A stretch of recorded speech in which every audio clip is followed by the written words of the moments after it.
Welcome to the Awaken Your Potential guided meditation series. Simply find a comfortable position and enjoy this meditation.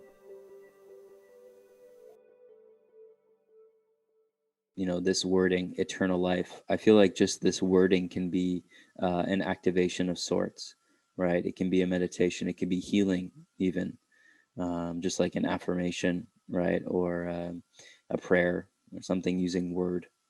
Because when we just contemplate the topic of eternal life, which we can begin to do so even just as we start this meditation, maybe close the eyes and just feel into those words, the phrase eternal life. This may not even make sense to someone. They may think, okay, well, I have this body and I'm going to die someday. Um, Eternal life may be just this fantasy tale or something you hear in, mythologies or something of the nature. But if we were to just put all that aside and come into the vibration of what the term eternal life means, and maybe more personal, would be what would it feel like, or what would it mean to live eternally if there was no death?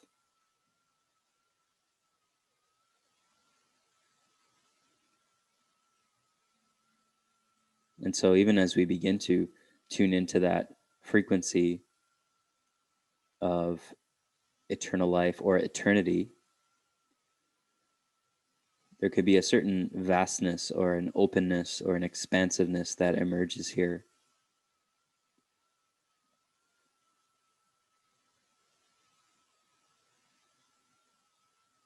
And also potentially an energy of patience.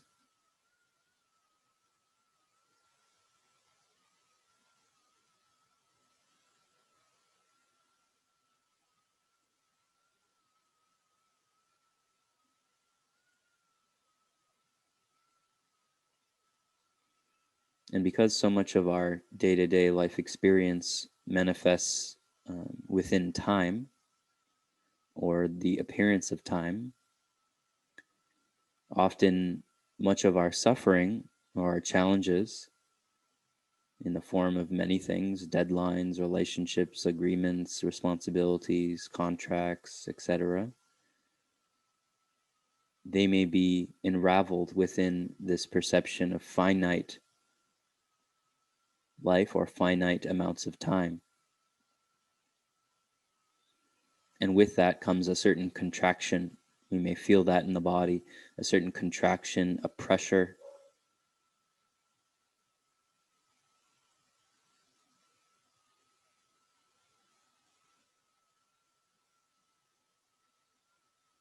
There's a certain density that comes with that.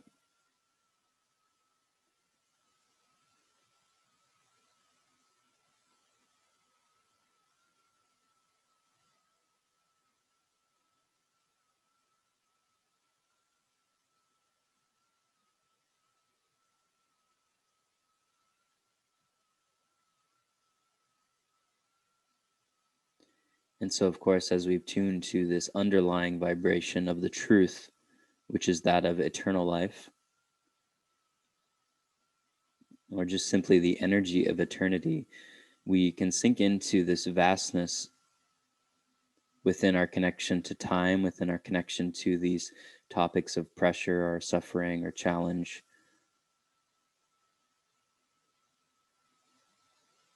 Because we have come to know or come to connect with the part of us in which is eternal,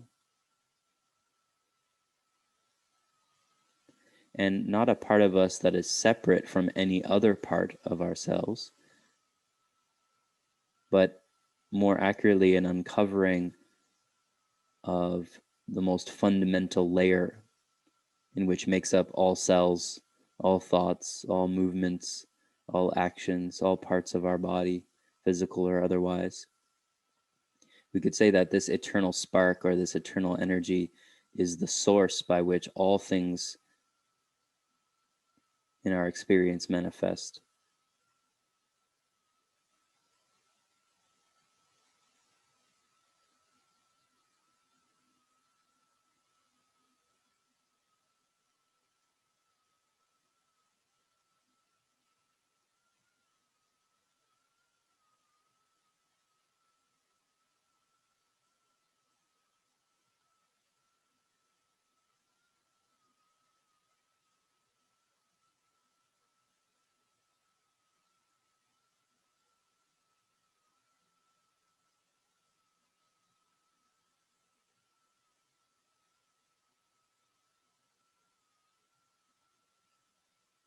And so, as there is a surrender and basking within that energy, that frequency of eternity or that frequency of eternal life, that energy can expand within all cells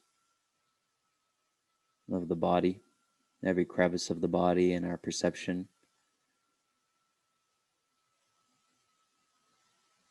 It comes with it a certain lightness, a certain purity, in which purifies and dissolves all density and energies of fear, oftentimes connected and unraveled or entangled within the topics of time, finite energy.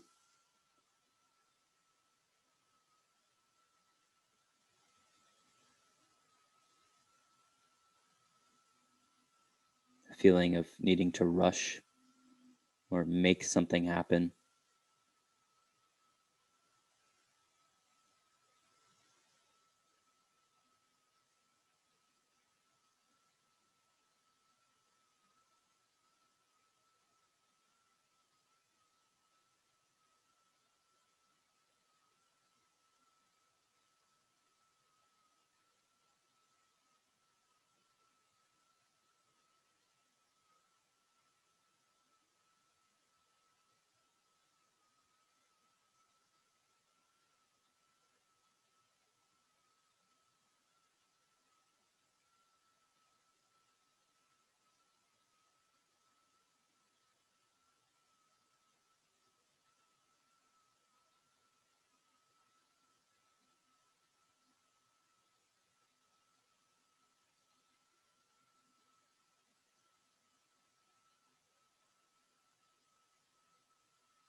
And so, an aspect of the visual that may emerge as we are uncovering within ourselves any layers of density that reveal in the face or in the light of this eternal energy and this frequency that we've tuned to.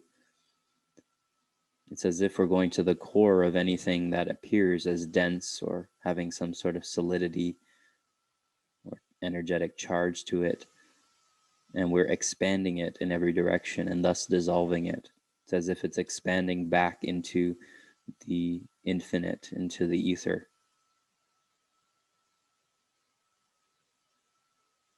It's like if you were to take a dense cloud and then expand it in every direction infinitely, it would just eventually dissolve and disappear.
And so there's no end in sight with this process of a perpetual return to this frequency of eternal life, of eternity, of the infinite space. And thus, because there's a perpetual return to this, then anything that feels uncomfortable, anything that arises as an appearance of solidity, density, charge, suffering, fear, all of it is continuously expanded, dissolved, and disappearing. Because this frequency of eternity, this frequency that we've tuned to, is too powerful. It takes everything with it. And so there's a ongoing deepening and lightening or relaxing into the body, into the emotional body, into the mental body, physical body, the etheric body. There's just a relaxation everywhere because of this natural oscillating expansion, where any form of density, thickness, stagnation, solidity, it is all softened.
And so every time we return to this frequency and this contemplation of eternal life, and specifically the dynamic of ourselves living eternally, this can very quickly begin to break down the layers of the lower ego that are confined specifically to this mind and body, and all of the identities, opinions, beliefs, perspectives, traumas, memories that are connected to this mind and body. To the lower ego's perspective, tuning to this frequency is threatening, and thus that is why there is potential distraction or discomfort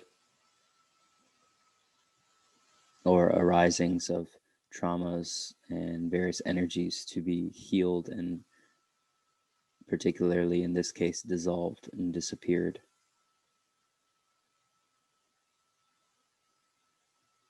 And so as we have worked through that over time, then we can begin to taste the complete ecstasy and pleasure and natural peace in which emerges from returning to this original frequency, this original aspect of self. The part of ourselves that never has, never will, and does not ever change. It doesn't come and go.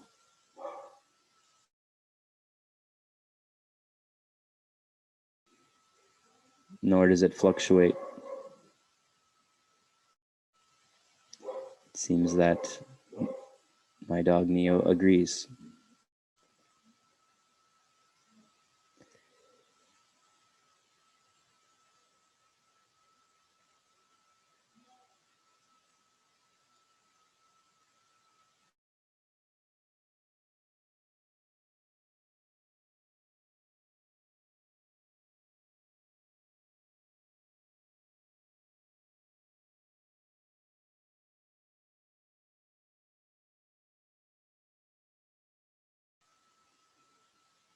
And so essentially we can rest within this for as long as we like. For some it may take much longer.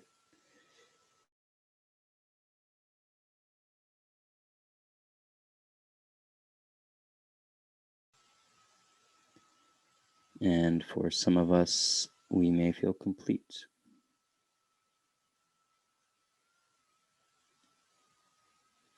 And so if we do, then we are welcome to open our eyes and bring ourselves here, or we can just remain in this energy and continue for whatever we feel.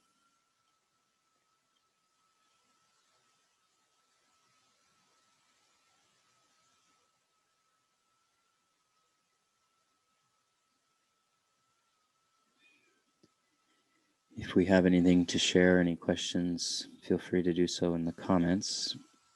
This was quite a potent meditation and contemplation here. And the last piece that I went into and explained, I feel will give some clarity to the dynamics of the ongoing practice of something of this nature, because of course we may not master something like this in just one meditation, although it's possible. It's likely that not only in this meditation or over time, like we've explored much over the past few months, that the nature of the lower ego is always looking to essentially disrupt the meditation, and in the case of connecting to a frequency such as this, or a perception of us living eternally, what does this mean?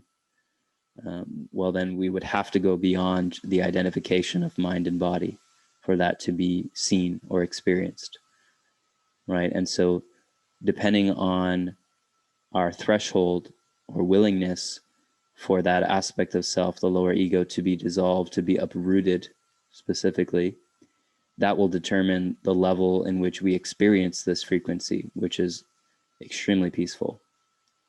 It is beyond our wildest imagination in regards to what we desire. And so, with everything has a cost. And so in the case of us experiencing ourselves, the cost is what is not ourselves. We're paying in the form of illusion, falsehood. We're giving up the illusion and the falsehood to experience what is true. That's essentially what we've done today and what we do every week. But, it's just another angle to the 8-ball. So we shake the 8-ball, new meditation pops up. I should create an app like that. That'd be cool. The cloud analogy really helped. Yeah, I agree. It's just a visual that popped up in the moment, and I definitely agree. I think that's really nice because that's what's happening. That's exactly what's happening when we're going inwards and we're experiencing any level of solidity. So it's not even just suffering, because suffering is usually quite obvious, like, oh, we feel this anger towards somebody or this or that or whatever, right? But when we're going in even deeper and we're not labeling it as something that is kind of usually when we think of suffering, it's like, oh, I don't like that, it's not fun, or we're getting even more accurate. We're saying solidity. Anything that has any level of solidity, meaning there's something about this aspect of thing, something we're perceiving that has some importance. So that could be something that you label as good or not good or medium, or like all that. Of course, as we come into the more non-dual essence, we're not oscillating too much between good and bad as much anymore. We're not seeing things as much like that, because we see the things that often we've labeled as bad have ended up really good, and the things we've often labeled as really good have ended up as not so good. So it's all a matter of degree, right? It's all the same energy oscillating back and forth, the pendulum. So when we understand what solidity is, meaning even the sense of self, right? If we meditate on this sense, I am, I exist, there's a sense of sense of individuation. But when we actually explore that, and we explore that subtle layer of solidity, you'll find that maybe even that dissolves, right? Even the idea of thinking, oh, I am awareness, I am consciousness, I am this presence here. Well, if you explore it, take some time to explore it and actually see, is that actually true, right? Because if we can still observe something, then we must not be it, right? It's like I can observe this hair elastic, so I know, well, this is, an object, and I am this body. It's not like a part of my finger, right? So I see it's clearly something I'm observing and separate. And likewise, if we're going in and we're even observing our sense of presence or our sense of beingness, a sense of I amness, these kind of different terms you may be familiar with or heard me speak about, well, you can even observe that to a degree. So if that is observable, then, well, you must not be that either. Right? So that's a real mind, it really kind of pops the bubble on everything. And this is a very advanced discussion, but I feel everyone's ready for it at this point, because, all the layers of our identity never really fulfill the promises we think they're going to, right? You may hold on to a certain identity for 5 decades and then realize at some point, oh, it wasn't actually ever giving me what I thought it was giving me. It wasn't fulfilling me in the way I thought it was, right? So each of us will come to this at our own time. But we are kind of in a collective period right now where it's like there's no more time to wait, right? So, yeah, it's quite nice. It was very nice to connect with all of you and explore this today. I hope all of that was clear, and if not, maybe there's an energy that's felt, and that's all that needs to be focused on, right? Just focus on the peace, not necessarily needing to understand everything intellectually. But I think I'll leave it there. Yes, you can't attach yourself to a cloud, correct? And remember, if you take a cloud and you just expand it everywhere, it dissolves into the ether. It's like it never was there. And that's what all these little emotions or solidity or all these things we observe, we're just expanding all of them. So it's a very simple practice, but we can see how never ending it is. And it requires, it's kind of like, I remember periods of my meditation journey, like a Zen type meditation where you just stare at a dot. It's nothing to it. You just stare at the dot. But how many times are you going to start looking away from the dot, or just be distracted, or just keep coming back to the dot? And that's like one of the fundamental Zen practices people do for years and years and years, right? So this type of practice that we're doing, it's very simple, but it's endless, because there's so many layers of little things that are of solidity and energy and emotions and things that we have to uproot, and then that's essentially what it's doing. And it's very, as we said, it's very soft and gentle. It's not like we got to just find everything and kill it all, dissolve it all. That's kind of more of a masculine approach to it, although it's valid. We can kind of find ourselves in the middle of that, right? So yeah, thanks for the comments, and I hope you have a beautiful day and week and moment and all of the above. And this will be up on YouTube. Very nice meditation today. Thank you, everyone.